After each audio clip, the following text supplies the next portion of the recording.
the name of Allah, the most merciful, the most compassionate. There was a moment so powerful, so meaningful, and so deeply transformative, when the angel spoke with clarity and certainty and said, "O Mary, surely Allah has chosen you, purified you, and elevated you above all women of the worlds." And this divine statement was not simply a message of honor, not just a declaration of status, but rather the beginning of a path that would be filled with responsibility, patience, emotional weight, and a kind of faith that would be tested again and again. Because being chosen by Allah is never something light. It is not just a gift, it is a trust, it is a burden, and it is a calling that requires strength, sincerity, and a heart that remains firm no matter what comes. Mary was not only the mother of a prophet, and she was not only remembered for a single moment in history, but rather she became a living symbol of purity, modesty, devotion, and complete submission to Allah. And when we truly pause and reflect on her life, we begin to understand that her story is not distant from us. It is not something that belongs only to the past, but it is a mirror, a reflection of what it means to live a life dedicated entirely to the Creator.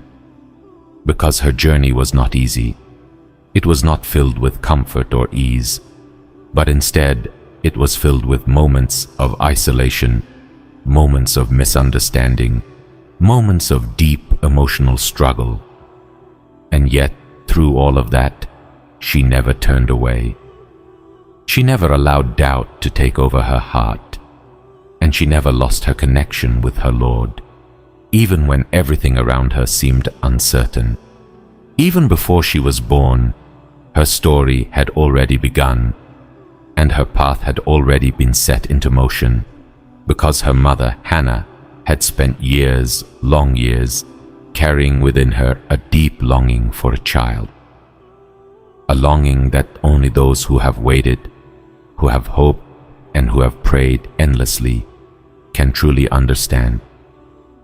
And in that state of longing, she turned to Allah with complete sincerity, with a heart full of hope, and she made a promise that if she were granted a child, she would dedicate that child entirely to His service. And this promise was not just words spoken in a moment of emotion, it was a reflection of deep faith, a reflection of trust, and a reflection of a heart that believed that whatever Allah gives is always for a greater purpose, even if that purpose is not immediately understood. And when Mary was finally born, when that long-awaited moment arrived, her mother was faced with a reality she had not expected, because the child was a girl, and in the customs of that time, it was not considered suitable for a girl to serve in the sacred temple. And yet even in that moment of surprise, even in that moment where many would hesitate, she did not take back her promise. She did not try to change her words, and she did not allow doubt to enter her heart.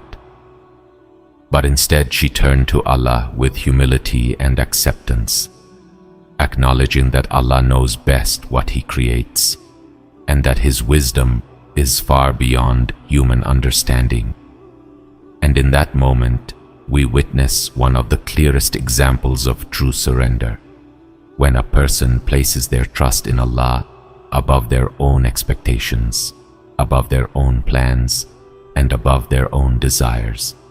And if we slow down and truly think about this, if we allow ourselves to feel the weight of that moment, we begin to realize just how deep that sacrifice was. Because this was a mother who had waited for years, who had imagined holding her child close, raising her, protecting her, watching her grow. And yet, when the moment finally came, she chose to give that child back to Allah, not because it was easy, not because it did not hurt, but because she understood a truth that many of us struggle to fully grasp. That what is given to Allah is never truly lost. It is elevated, it is protected, and it is returned in ways that are far greater than anything we could have imagined. And this is a lesson that speaks to every single one of us, because each of us is tested in what we love the most. Mary then grew up under the care of Prophet Zachariah, in an environment filled with worship, remembrance, and constant devotion. And as she continued to grow, her connection with Allah became stronger, deeper, and more unshakable, to the point where even the normal rules of this world seemed to shift around her, because every time Zachariah entered her chamber, he found provisions with her that could not be explained through ordinary means. And when he asked her where they came from, she answered with calm certainty that they were from Allah.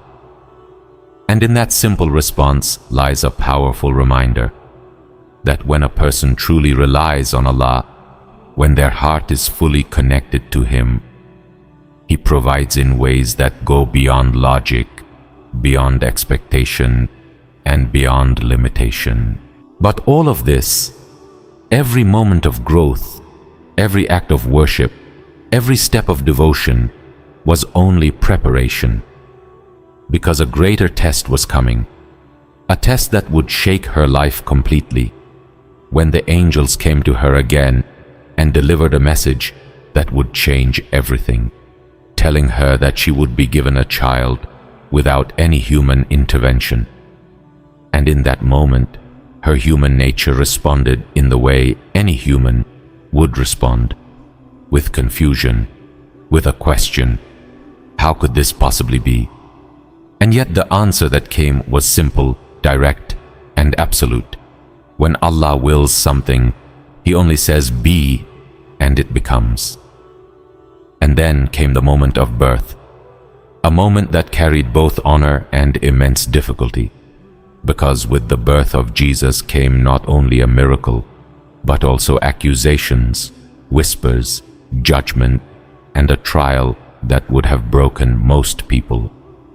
And yet, despite all of that, Mary did not collapse under the weight of what she was facing, because she had already built a connection with Allah that was stronger than fear, stronger than doubt, and stronger than the opinions of people.